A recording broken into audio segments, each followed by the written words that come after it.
this could be us. So back to what I was saying. Could be us.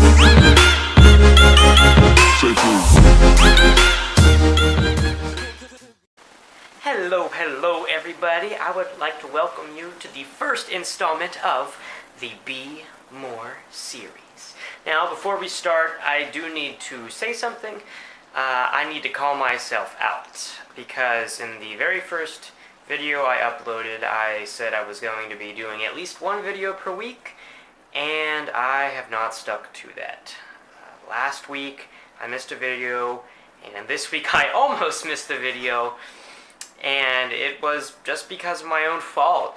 Schoolwork took up a lot more time than I had anticipated, and unfortunately this is what suffered.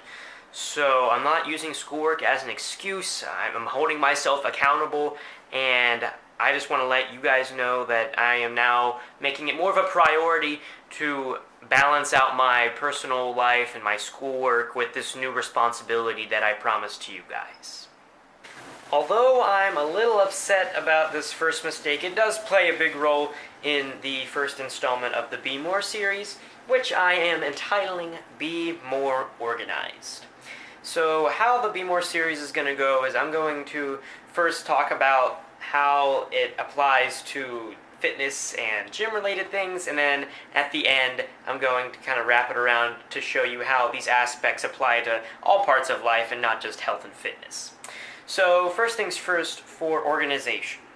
Organization is so important when it comes to your progress in the gym or just a proper nutrition.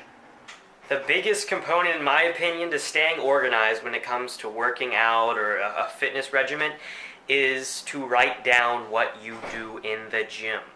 You need to keep track of what you've been doing in order to progress. For example, if we do a bicep curl, say last week we did 3 sets of 10 repetitions with a 25-pound dumbbell.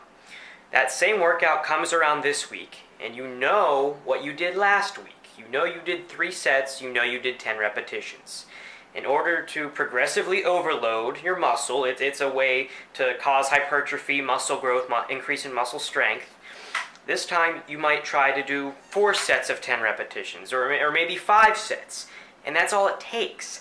But it doesn't help because, trust me, nobody's memory is good enough to remember exactly every single exercise you performed, what weight you used, how many sets you did, how many repetitions you did in the span of a week or from one workout to the other.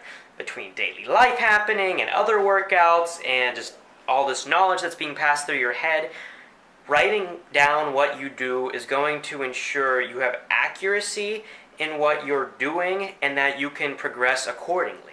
And when you can progress little by little, there it is, when you can progress little by little over time, that's what adds up to the big gains that people see and the big progress that people chase.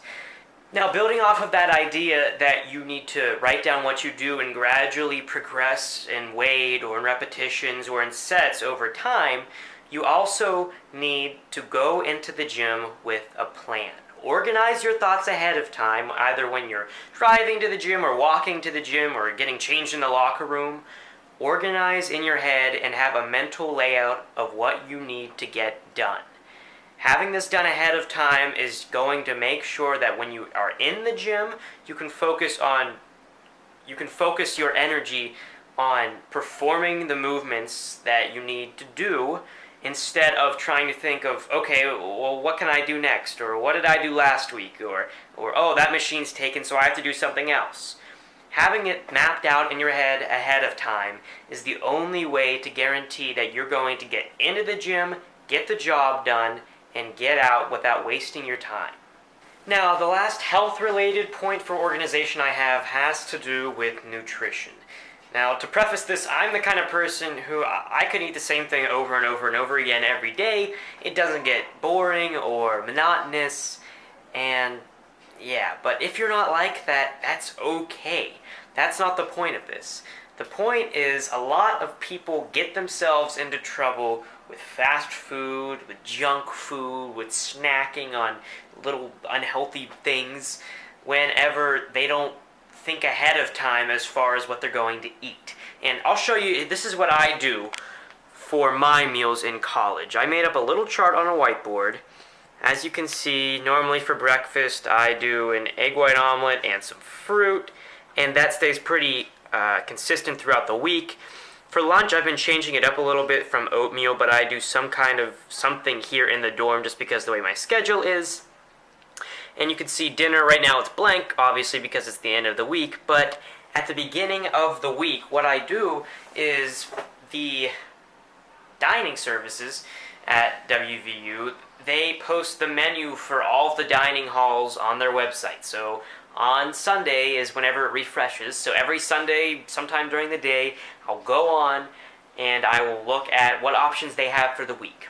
And I will write down whatever option is healthiest or whatever dining hall is serving the best option that I want to eat that day.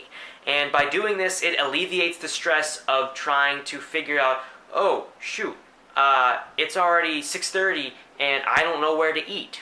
By planning it out ahead of time, you're going to make it easier on yourself. You know exactly what you're going to eat for that meal, and you know where you have to go. But the thing is, you don't have to do it to the extent that I've done it, and a lot of people can't do that. What's important is that you put the thought into whatever you can control as far as eating goes. If that means just planning out ahead of time or understanding the options you have for breakfast, or packing your own lunch if you're going to school, or packing lunches ahead of time perhaps if you have a busy work day, or if you do have a busy day at school, or just life in general.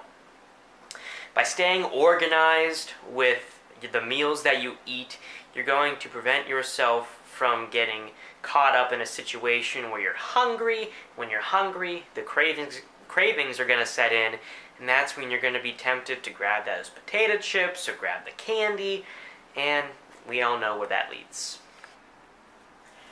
Alright, so to wrap up this video, I want to bring the topic of organization all the way around back to how it applies to everyday lifestyle.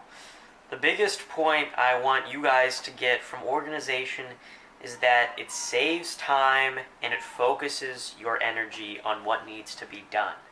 And this can apply literally in any part of life. If you're a student and you organize your notes, you organize your thoughts before you start homework, you can more effectively study, you can more effectively get the tasks done that are due for the next day or the day after that and get ahead of the game. If you're a college student, organization is so important between all of the nutrition aspects that I mentioned. If you want to keep your diet up to par, the studying aspects of things, and making sure that you do find a healthy balance in life between work, between school, between social life, between other obligations like this. There's only so much time in a day to work toward your goals and to be productive. If you want to be able to put in the maximum amount of effort possible and reap the maximum amount of rewards, you need to be more organized.